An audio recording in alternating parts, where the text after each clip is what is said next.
Hi, Barrett Christiansen here with OregonFlyFishingBlog.com, doing a little fly tying segment here on a recently discovered fly that I used on a tarpon trip to South Florida.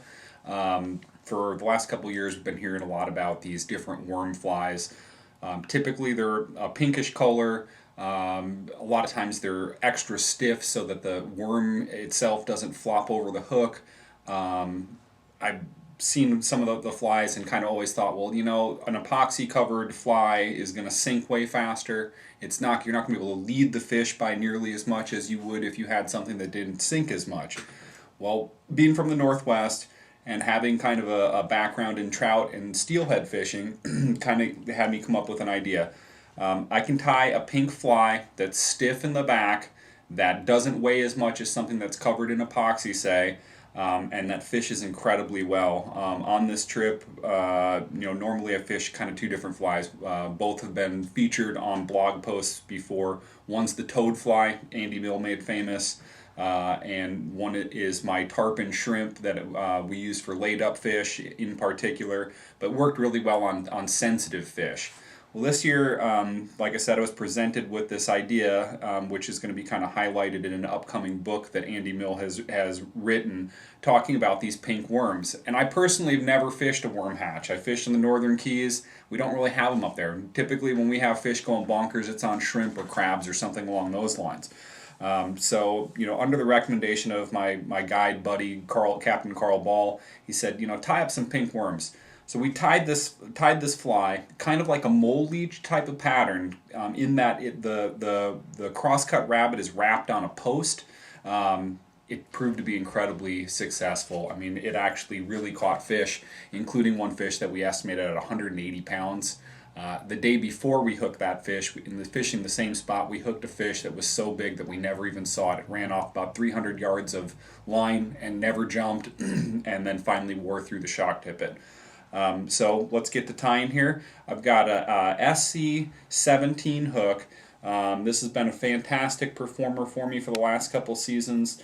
It is a little bit wider diameter wire, so it does require kind of coming tight to the fish and really burying the hook, maybe a little bit more so than some of the other Gamakatsu hooks.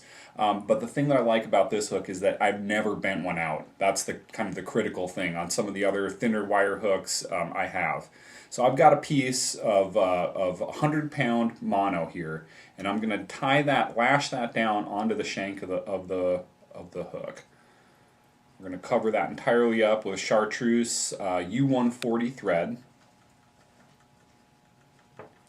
and I'm going to take my thread back a couple inches here.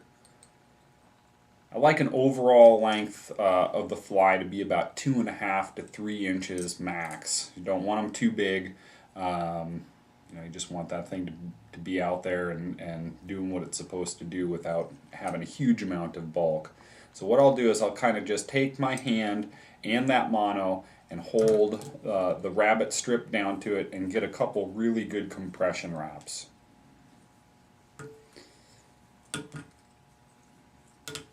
So one of the things you hear about the retrieve on some of these stiff worm flies is that you have to strip them as fast as you possibly can.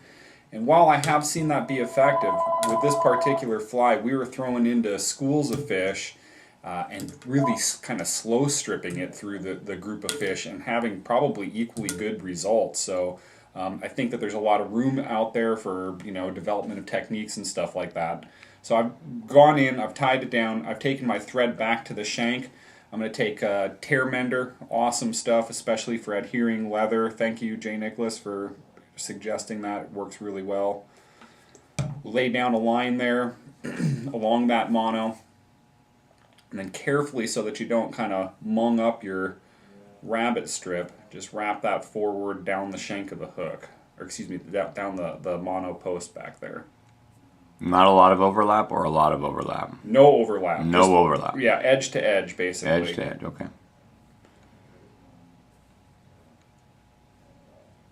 Now this lays down pretty flat in the water. I think the ones that you gave me, Bear, were pretty. Maybe you'd already fished them, but they were a bit bushier. No, it was not bushy. It was, it really, it laid against the mono almost. And is that what happens after it gets wet? I mean, Yeah. So that was the one other thing that I wanted to kind of bring up. What we did find with this fly is, this is a pretty shockingly pink color out there in the water. On the days when it was slick, flat, calm out there, and the fish seemed to be kind of extra sensitive, what we were doing was we were just kind of trimming some of that hair off of there, and that way it wasn't as bulky in the water, and we seemed to have a little bit better results. But my recommendation would be to start with it big, fish it, you get a rejection or two, which is going to happen when you're tarpon fishing. I mean, let's just be honest about it. If you needed to, you could always trim. I would pull the hair up like this and just take my scissors and cut along there. So the next thing I'm going to do is I'm going to take this olive dyed diamond braid. I mean, a very simple fly to tie, really. We're just going to wrap that forward as the head, and then we'll finish it up. Tie that material down.